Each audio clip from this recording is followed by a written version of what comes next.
where you sleep kind of determines how your trip is gonna go. Today, I'm breaking down everything you need to know so even a dummy could do it. We're specifically talking Disney hotel resorts. There are 3 different kinds. Value resorts are going to be the most affordable place to stay on Disney World property. It's also not going to have the most dining options. It's going to be a little bit more limited, and they're going to be a little bit further away from the parks. Next, you're going to have your moderates. They are going to be a little bit pricier than your value resorts, but they're going to have a few more amenities and still not be top dollar. Finally, Disney World has the deluxe resorts, which this is like the fancy schmancy. This is where you're going to find the most variety when it comes to dining, the nicest amenities, and the biggest price tags. It might not seem like a big deal, but choosing where you stay can seriously impact your entire Disney World trip. Even if you think, I'm only going to be sleeping there, it doesn't matter that much. It actually does. So how does this impact your Disney World trip? Well, there's a few ways, but the biggest way is it's going to impact how you get around Disney World. Disney transportation can be one of the best or worst amenities depending on where you stay. It is free to you. However, some are going to have better amenities when it comes to transportation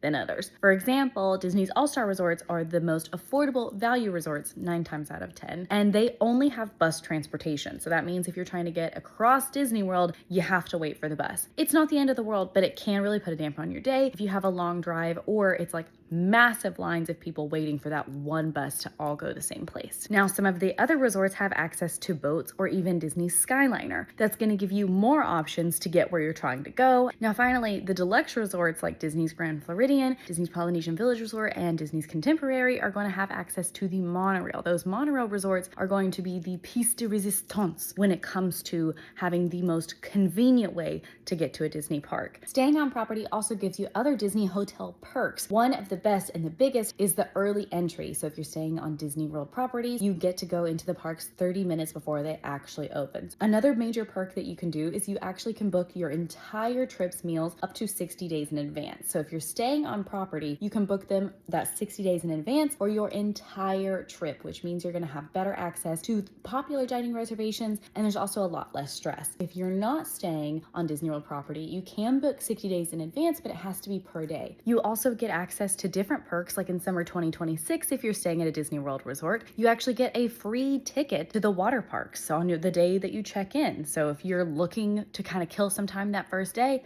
go to the water parks. It's free. If you're driving around Disney World and you drive to the theme parks, you don't have to pay if you're a Disney Resort guest. If you still aren't sure where to start or what's right for you, head to AllEars.net/hotels to see which is the best for you and your Disney trip. And be sure to follow at AllEars.net for more Disney dummy tips.